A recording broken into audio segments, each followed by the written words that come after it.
Hi, Psych One. Today we're going to be talking about lifespan development. Now, for this one, you have a lot of video clips to watch, so I'm just going to do a quick rundown introduction to this intriguing field that, if you major in psychology, is an entire class. You'll take a whole class on lifespan development. It's part of our AAT as well in psychology, lifespan development. We have it here at Butte College. And of course, it looks at the development of the human through the lifespan as we age. And obviously, these two are in two different developmental stages. So it explores, in particular, an idea called stage theory. That's a big part of it, looking at how we progress through stages. I'd like to point out that developmental psychology also looks at the development of the human mind, the way that we evolved over time, thinking about things like our paleo ancestors to now.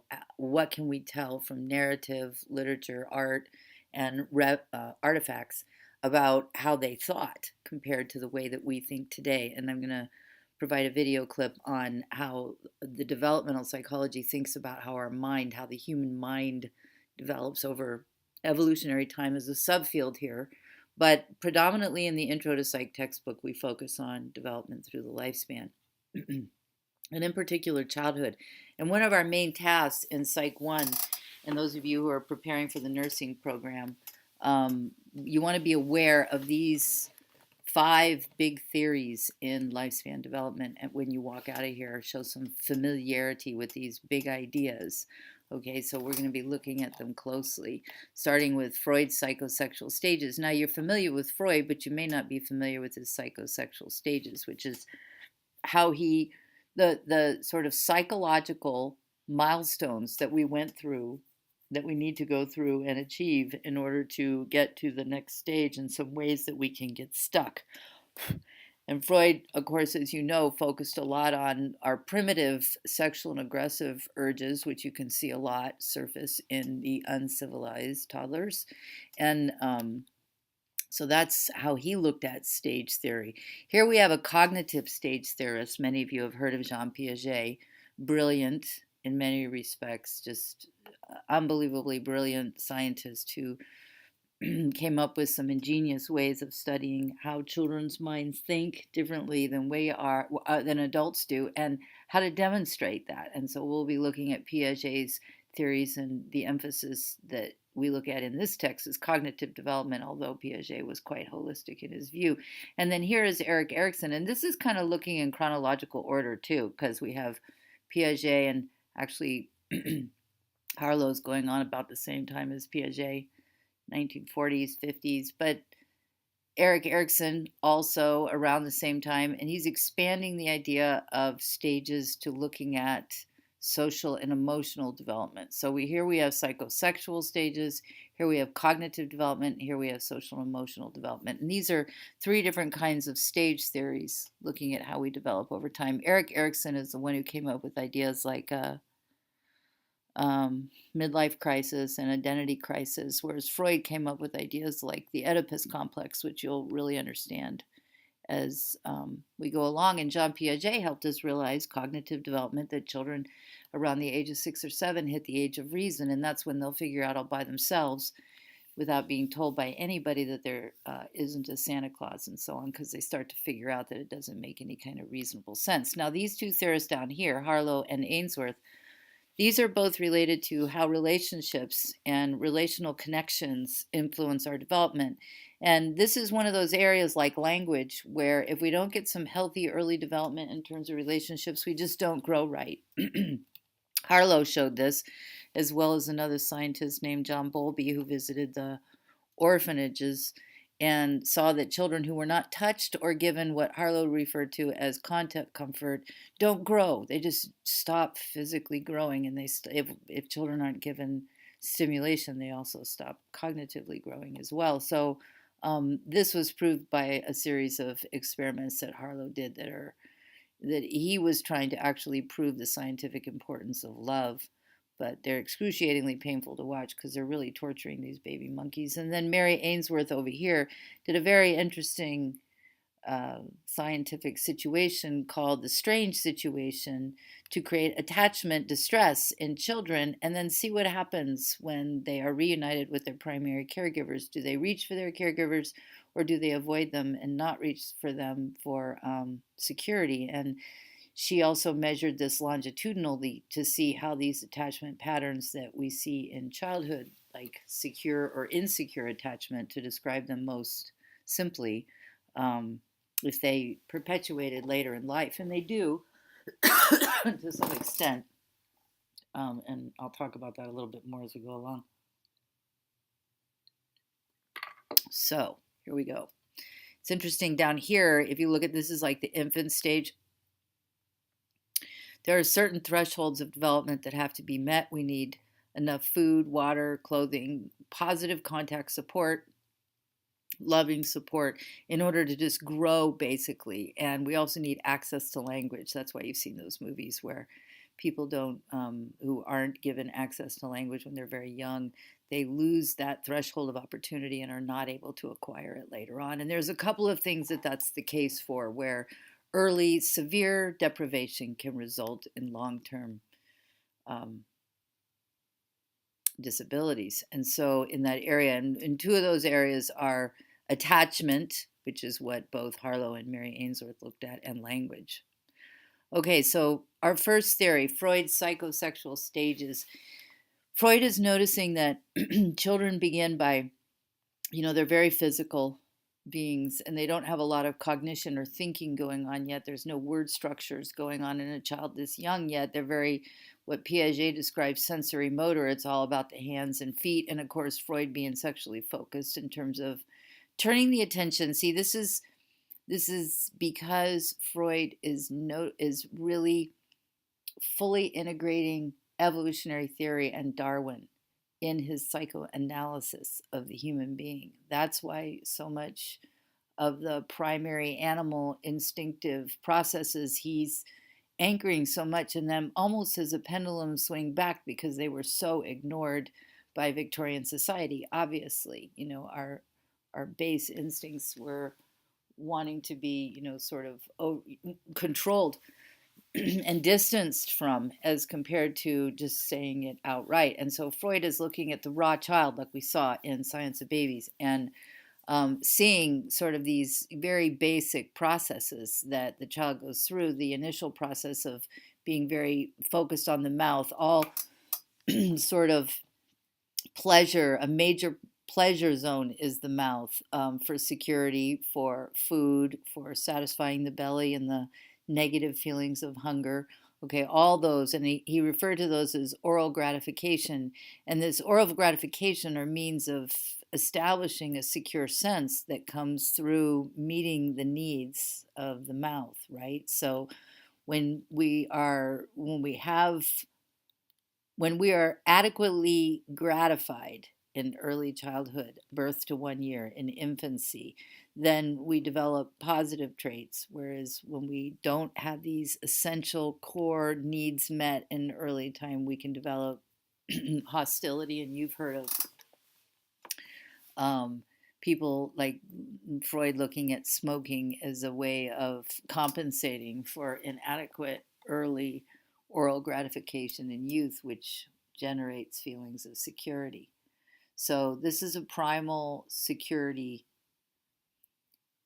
stage that Freud is looking at. And the idea of oral fixation, Freud came up with the notion of fixation, getting fixated at a particular level because not enough needs were met here. Okay, and so next we move to the anal stage. So we have the oral stage, birth to 1 year, anal 1 to 3 years, where the emphasis, there's a real interesting developmental sort of challenge that your child has at this stage. A lot of focus goes on it too, and it's related to potty training. And some of you have had toddlers, have seen that toddlers can become quite obsessive. Some can become quite obsessive with the elimination process and dealing with letting go of this part of their body that falls away from them and things like that, and gaining that level of self-control. And so the idea of being able to release and let go, or needing to cling and hold on, right? Which, you can see that being having an anal fixation, not successfully moving through this stage, can be sort of fostered by a overzealous parent who is pushing too hard too soon for this, right? And creates a sense of being uptight. So what we're really seeing here is a social relationship being enacted, and a result of some kind of interaction, a social interaction going on between the child's personality and the parent's personality, and this function that they need to be able to gain control over time, and some of the complexities of how that interaction can go well or not so well, right? And so we have somebody who's anally retentive, would be somebody who's excessively orderly, gets all uptight about this, and somebody who's anally expulsive, which is they just are sloppy about everything and have messy rooms, say, would be an expulsive. Of course, that's a natural stage of adolescence, which is sort of the adult version of the toddler stage. So now we move on to the phallic stage, 3 to 5 or 6 years. And the part of the body that the child becomes aware of or sort of notices is the genitals. This is when you see the kids playing those games of show me yours and I'll show you mine. And the idea of the Oedipus complex, right? We have sexual curiosity, we have masturbation that usually does not result in climax, but rather just positive feelings of stimulation, right? And you can have the child playing with the boundaries of being the opposite sex with their opposite sex parent. So you see some of this, and that needs to be well handled and properly handled by the parent. Now, the Oedipal conflict. Let's find a picture that shows you it. This is the Oedipal conflict. Okay, this is happening in a very young child, so it starts early. But the idea is, right, jealousy of the other person. Here's a little boy wants the mom to himself, right, and the little girl can do the same thing. Now, suppose these two have a lousy relationship. This is a little girl, and he gets too cozy with his little girl because he's got a lousy relationship with his wife, right? Or she can't get her husband to participate in things and show that he cares about her, so she becomes overly doting on the son, and instead of his hand coming up, which is kind of a natural thing, right? It's her hand coming up, and she's overly connected to the little boy. So you've got to watch these dynamics that can happen in relationships that can shift people. And the Oedipus complex relates to that the child, this let's say this is a boy, this boy needs to, when he gets to be this age, from about 3 to 5 years old, needs to start identifying with his same gender parent, same sex parent, and wanting to become a grown man and a boy, so that he identifies with the dad and stops seeing the dad as a competitor, right? If he keeps seeing the dad as a competitor as he grows up, then these two are in fight for the romantic attention of the mom, and that has to be shifted out of during this phallic stage. The successful movement through the phallic stage is to shift away from the child, the shift of the child away from trying to overly identify with the opposite sex parent and begin to identify with the same sex parent. Now, you can say that this gets more complicated, or it can be thought of as more complex when you think about alternative sexualities, but it's really not. Because it's really a matter of, you can take away the gender part of it and just say that the romantic relationship's supposed to be here and the parent-child relationship's supposed to be here at appropriate levels. So it can even sidestep the gender category, and we can understand it. Now, during the latency period, kids' sex drive, this was kind of, all of this talking about sexuality, by the way, was, in Victorian times, outlandish, and so got Freud a lot of attention, which helped to popularize the whole field of psychology, right? But during this period, 5 or 6 years to puberty, you have a latency period. Sex drive goes underground, doesn't trouble kids for the most part, and their interests are in school. And this seems to be one of the sort of freest periods for young kids in terms of self-esteem. They don't, unless they're bullied or have some kind of abuse going on. They don't tend to be as vulnerable in this stage as they do when they get into puberty, when young people are hyper aware of other people's opinions and ideas, and they have a hyper concern about um, being judged. So the stage from puberty on, whenever that hits, say 11, 12, 13, 14, is called the genital phase, obviously, for obvious reasons. And this is when we have hormones going, and our task in this stage is to be able to develop positive, successful, interpersonal, intimate relationships. So that's Freud's theory. And here's another slide that sort of shows you how when things don't go right, what happens. Okay, so if you have oral, you have the stressed out parent who pushes feeding or makes feeding a stressful period, or underfeeds or overfeeds, you can have these kinds of results, oral passivity, oral aggression. And these are theoretical ideas, right, that are very difficult to test. So a lot of Freud's theories make intuitive sense, but many of them we haven't been able to put to the hard test. Although in the larger ideas like the id, ego, and superego, with the id's relationship to the limbic system and the superego to the prefrontal lobes, particularly the dorsolateral prefrontal cortex, we have, he's starting to get some validation from the neurological community. So now we move on to our second theorist, Piaget.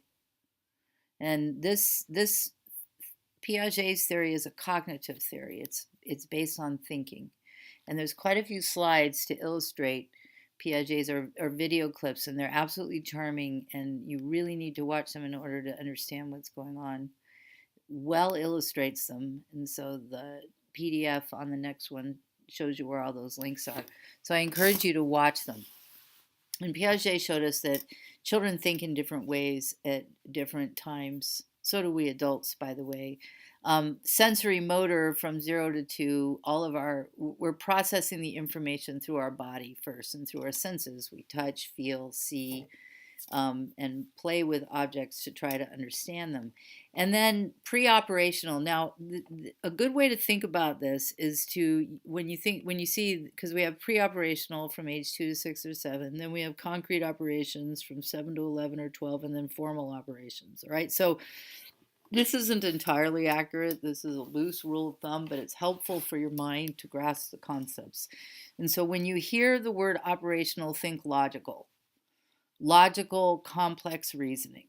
All right, so that'll help you understand what's going on here better. So pre-logical from 2 to 6 or 7, concrete logic, black and white thinking from 7 to 11 or 12 until about age 7 to 11 or 12 years old, right, to puberty, and then puberty and on, formal operations. This is critical thinking, formal operations. Okay, so the ability to move into more increasing levels of abstract reasoning and understanding the complexities that influence things, right? That it's a multiplicity of variables and not just a black and white thing like the younger kids. And when you have children, you can certainly see these developmental stages.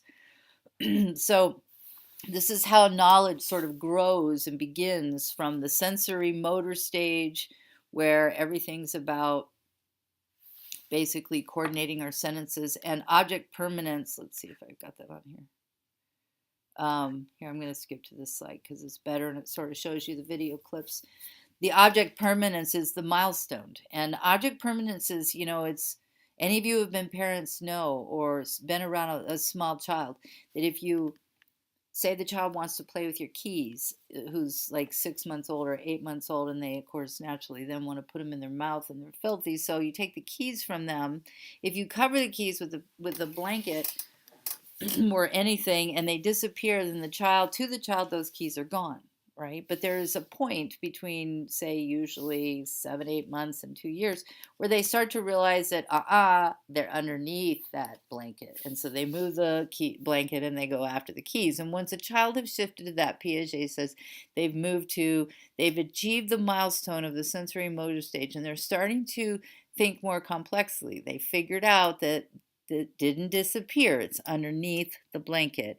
And so they move to the pre-operational stage. And again, think pre-logical, which goes from about whenever they start to figure out this object permanence. See, once they figure out object permanence, peekaboo becomes a boring game because peekaboo is a fun game only if it's a surprise. But once you know the person's behind those hands, then it's boring, right? And that's the pre-operational. And this is the milestone for this stage is called conservation.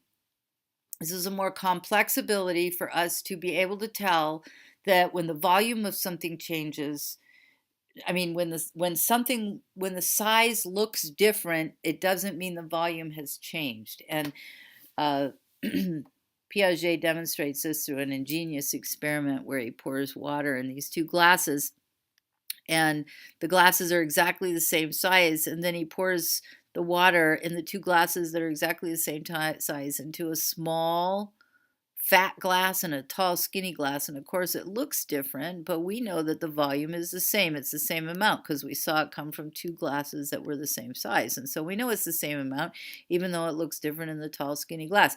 But obviously that takes a little bit of reasoning to figure all that out. And so when a child is able to figure out that this is the same amount, see, it's really adorable to watch the 3-year-olds because they'll all say, well, this one has more and this one has less, and they'll argue it till the cows come home. And there's other little clever experiments that Piaget did that are really cute to watch that demonstrate this, and you can try it on your own kids. It's hilarious. I did. And then we have concrete operations, which is your school-age child, right?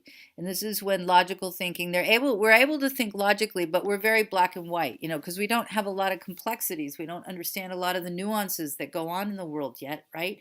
A lot of the things that can influence things. And so this is the age when the kids just tend to think that, what the authority says, they go along with. And let's say that what the authority that they respect says. Okay, so that's an important variable. Right, and they don't really think about, they're not able to think yet in concrete operations stage about things like whether a law is unjust. They're just in very basic logical thinking. And then afterwards, we move into the stage of abstract reasoning, which, starts at a baseline level and can become more and more complex. And, I've been to a lot of years of college, and I can tell you, I think with a lot more sophistication after those years of college than without them, right? Because it's exercise in this kind of abstract reasoning, and the exercise in the ability to weigh a lot of different variables that influence things and make distinctions about them and decisions about what's important about them, right? So Piaget did not think that all adults or even most adults reached higher levels of formal operations. I think that that's more available to us the more we're able to have access to education. So that's Piaget and his idea on the 4 stages, and it's fun to watch his experiments on the video clips on the next page set. So the third theorist we have is Erik Erikson, and Erik Erikson was a Freudian like Jung, right? And he studied under the psychoanalytic tradition, and then he expanded on it. And one of the things that Erikson did is said, hey, we keep going after, say, Freud said, give me a child to the age of 5 and I will give you the man. Well, that's somewhat true, right? I mean, we've all met somebody who's changed radically later in life, so we can say that's somewhat true, but there is the rest of this. So Erikson mapped out and he called it psychosocial crisis, what the challenge that we face at each of these stages of our life, who's involved mostly with that challenge, what our world is when we're in these different stages, and then the question that we're seeking to answer, the larger question about life, which referred to as the existential question, the great life question that is being attended to by that stage. So here we have 0 to 2 years, and the psychosocial crisis is trust versus mistrust. And you can think about this as when the child cries, when the child's in need, does somebody come or does somebody not come? And being a theory that was devised back in the 1950s, we have more traditional sort of ideas. Now you would see things like parent, the primary caretaker here, because we've discovered that men and women can both be excellent primary caretakers. And so the idea that we get from this is the world, is the world trustworthy? Essentially trustworthy. It is sort of a core safety level, sensory motor level that is decided. So, we do know from experiments, because we can control conditions with rats, that rats that are held and cuddled and licked is one of the ways that rats and animals demonstrate security and nurturing. The mothers demonstrate nurturing. So the nurturing rats have more secure offspring that are more brave about exploring the world and things like that. So the idea, well, the virtue they wrote here is hope. So can I trust the world in the sense of hope and essential security and trust in the world, right? So trust is really the big goal of this phase, an essential sense of trust that when I'm in need, there'll be somebody there to help. And this is at a very young stage. And again, sensory motor stage. So we're not thinking in words at all. This is all muscle level memory, emotion, limbic level memory, pre-semantic. So then we have 2 to 4 years, and this is the age of will, right? Those willful toddlers. And this is autonomy versus shame and doubt. And autonomy means independence in a sense of independent self, that it's okay to be an independent self. And this is a challenging thing for parents to do with their toddlers, because we both need to help our toddlers civilize, but also help them we want to tame them without having them lose their spirit, right? So that's what's reflected here. And the essential existential question, is it okay to be me? And that doesn't mean me being able to do anything, because as you'll see in the assignment, those of you who look at parenting styles, laissez-faire parenting does not have the best outcome. We want, children need to be civilized such that other people enjoy being around them, because that's the name of the game for the rest of life, right? Is to be able to successfully interface with other people in these little matrices we get ourselves into. So is it okay to be me while at the same time establishing some boundaries is the big challenge here. And that's a tricky one. 4 to 5 years, initiative versus guilt. Now, I'd like to point out something to make it easier here for us to grasp these, because now we're moving into the school age years. Our world, our sphere of influences gets larger. Family, neighbors in school, peers and role model, friends, partners, and so on, work environment. So what we're looking at here is variations of the same theme. Autonomy is a kind of independence. Initiative is the feeling that you can achieve things, right? That you can initiate or start things, and they will be positive. They won't be shut down all the time, right? Is it okay for me to do, move, and act? So these are expansions of a similar idea. Now we're in school, so it's industry. Can I make it in the world of people and things? Can I be successful versus feeling inferior, right? And then we move to junior high and high school. And here's where we start to develop a sense of identity and having a personal identity crisis, right? Not being sure who we are and trying to sort that out. Who am I? What can I be? What's going to be my future is one of the things that dominates our thinking and our psyche at this time. And then 20 to 39 years, relationships, intimacy and relationship, intimacy versus isolation in terms of developing, because, you move from your high school tribe to a new matrix. Usually people disperse, and so you have to make new friends and develop usually new intimate relationships. So then we have 40 to 64 years, and these are the generative. This is when we're out in the workforce, working and raising families and participating in meaningful activities, right, that matter to us, intrinsically motivating activities. And then we have 65 years, which is a retirement years to death, to passing on. These he refers to as the wisdom years, the task being ego integrity versus despair, which means, this means, can you offset, let's see, what's the best word? Can you establishing enough interior sense of quality about your own sense of your role in the world and your life that offsets the difficultiness of watching things fall apart and watching yourself fall apart, right? So having enough of a sense of holding on to the integrity of your life so that had the difficulty of watching it begin to deteriorate, you can hold on to integrity with that, right? And so a larger sense of care to humankind and to your family and people are a core part of this. Sorry for moving it up there. Okay, so Erikson's 8 stages, and of course if you look at different models of this, you'll see some slightly different words, but these will all stay the same.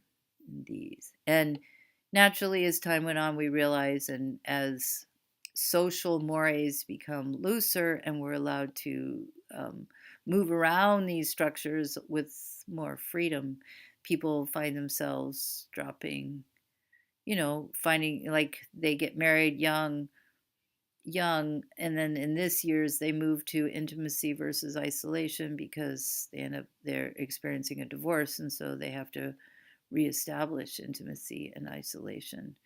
So, and people can experience role confusion later in life and things like that. So we can spiral around through these stages. They're not necessarily fixed in terms of timelines. And this is just a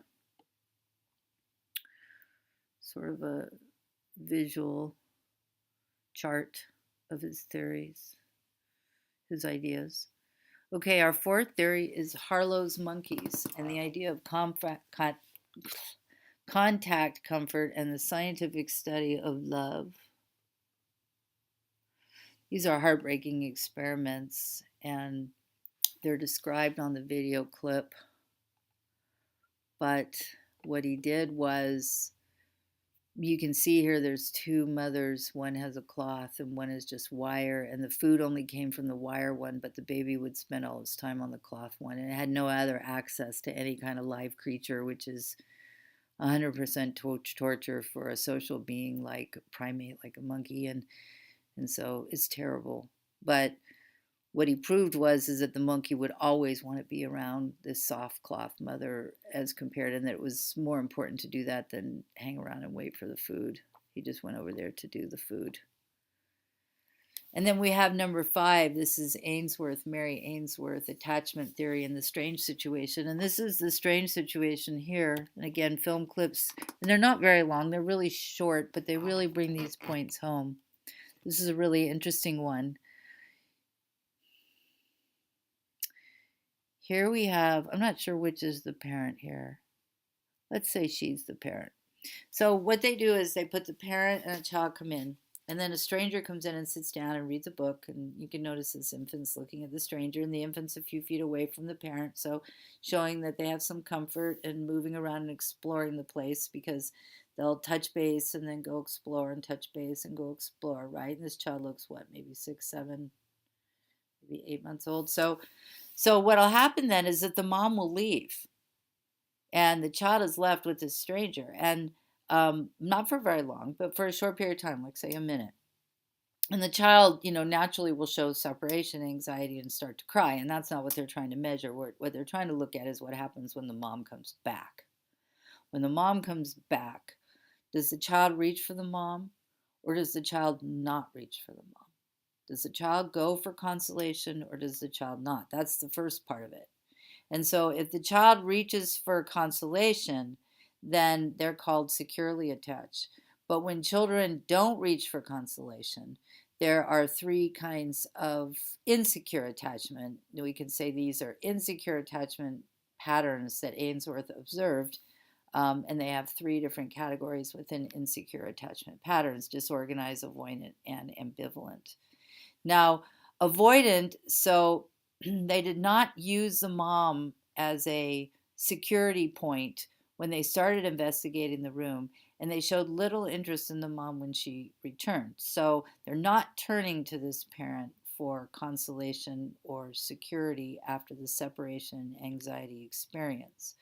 For resistant insecure, These children show intense distress, especially when the parent's absent, so higher levels of distress than average. And then they literally reject the mom when she returns, right? And the mom tends to behave ambivalently toward the child. And then disorganized is some kind of combination of these different variables, all right? So really, to think about it, you can think that we have secure, and then we have three styles of insecure attachment. And this is an interesting slide to read over to get a sense of each of these attachment patterns and how they show up. They can also show up later in life, right? We can continue to act out these kinds of attachment patterns, right? Now, the ambivalent is, I look at this one as sort of the push me, pull you. They're not sure if they go over here, if they're going to get support or snapped at or rejected. And so they're uncertain. They want to, but they don't. Avoidant, they're pretty sure they're not going to get what they need here. And so they stay away. And disorganized, like I said, is a variation, some unique variation combination of these themes. All right, so in this one, the people come close and pull away. And in this one, the people come close and they stay pulled away, right? So close, pull away, close, pull away, close, come, go, come, go, come, because they're not sure about the security of it. And they're probably sometimes right. But these things can happen for no intention of the parents whatsoever. You know, for example, two parents who are working way too hard and come home exhausted and don't have enough attention for the children could result, could give off some of this with zero intention to do so at all. And then you can see here are the characteristics of a secure attachment. And, relationships are tricky, especially romantic ones, because when we first start experiencing romantic relationships, we get flooded with a whole host of hormones that you're not used to experiencing, and we have to attend to those that spark and stimulate feelings of jealousy and things like that. So there's all kinds of things we have to work through as we get into intimate relationships. So this isn't like a perfectly smooth kind of thing, but basically this is the general kind of pattern you want to move towards. And as you act this way, as you develop trusting relationships with people who are trustworthy, right, who demonstrate behavior patterns that show that they're trustworthy people, then you can start to develop more secure attachment. And we can do that with friendships before intimate relationships, right? So if you have trouble with trust, the trick is to learn what kind of people are trustworthy and to develop really solid judgment about becoming connected with trustworthy people. And it helps to have quality self-esteem to do that. And a way to build up your self-esteem is to do things, well, first of all, do things that make you feel good about yourself and treat yourself as if you were somebody worthwhile that you care about. All right, and comfortable sharing feelings with friends and partners. Remember the 10% rule, the idea that we want to grow at about 10%, stretch ourselves at about 10% because that pushes us, but it doesn't push us so far that we feel overwhelmed. Well, this is a great place to do it. Just try a little 10% more. One compliment a day to somebody, or one connecting phrase to somebody a day kind of thing, right? And just do it a little bit more each day. Here's a pattern of ambivalent attachment, and I'm reminding you that you can do things actively now today, all the time, to build secure attachment, not only between yourself and others, but also within yourself, because we're always growing and changing. So ambivalent attachment, we have separation anxiety when the parent leaves, not easily consoled by the parent, difficulty, dysregulated emotions, right? So this is the biggest thing. And so if we have dysregulated emotional patterns, which means we feel undue levels of distress, stress emotions, distress, upset, negative emotions, because of, say, difficult attachment patterns when we were young, we can gain emotional regulations through things we do today. Because what happens when we become adult is we become our own parent. Now we parent the internal world that we have within ourselves. And a lot of people don't like the verbiage of inner parent or that we parent ourselves, but it is actually a reality because we're now grown up, and so we're left to ourselves and this inner world. And with what you're learning, we can continually grow in our ability to gain emotional regulation and the ability to steady, calm, soothe, and work with and tolerate difficult emotions successfully, right? That's a skill, emotional intelligence that we can gain throughout life, even if we're starting at a place of dysregulation.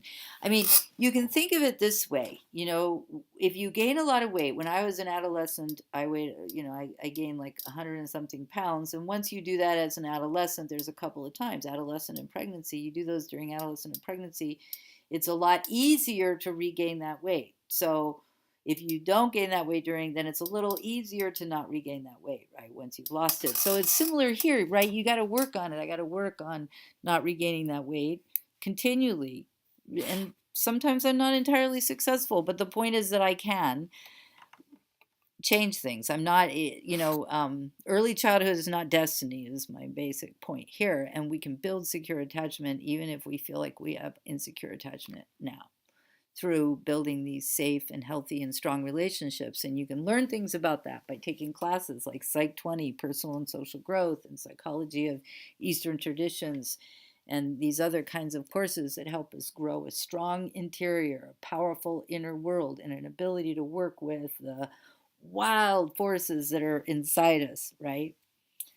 Okay, so here we have difficulty with emotional boundaries and intense anxiety. So if this is stirring anything up for you guys, anybody who reads through these, just realize that we can change them. And having a personal coach, which is for our inner emotional world, and helping to kind of change some of these patterns that may have happened, is what we refer to as therapy, right? But I like the idea of inner world emotional coach better. So here's avoidant attachment, right? Often pulling away because it doesn't feel safe to just what has become familiar is feeling insecure. So insecure is familiar and so comfortable. And that sounds odd, but you know how we like the familiar, even if it's subpar, right? And disorganized.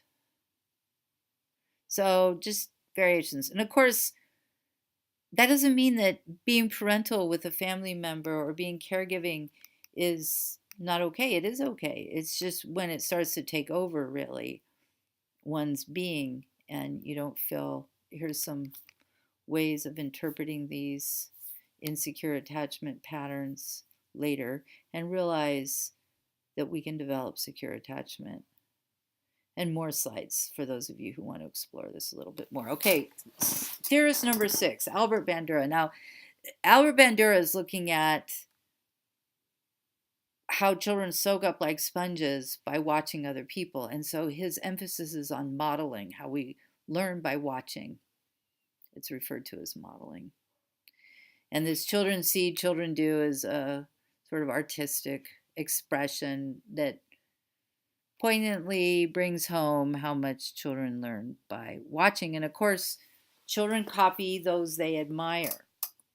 So if the parent isn't somebody they admire, you look to what they admire.